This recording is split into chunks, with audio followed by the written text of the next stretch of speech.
Fruit salad naman ang specialty ni Rush na preskong-preskong naghahalo ng salad sa labas ng bahay.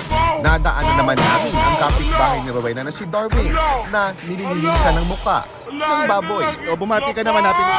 Happy New Year. Ano bang role mo? Aswang po.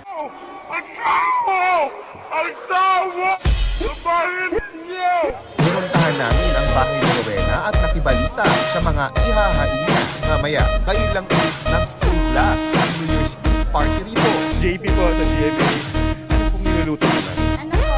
Ginatang bilo-bilo po. Anong secret ingredient dyan? Ano po? Gata po. Gata, opo. Gatang nyog. Feel na feel ang pag-ibig sa TikTok song na Ting Ting Tang Tang Ting.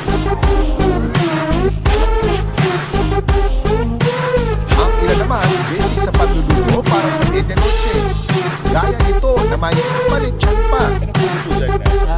Ito ko lang po, sir. Crispy ulo po, sir. Opo, sir. Anong secret para maging mas crispy ulo? Ito po, pinapakuluan po sa bawang, paminta, daon ng daon. Happy New Year po sa lahat, mga kapuso!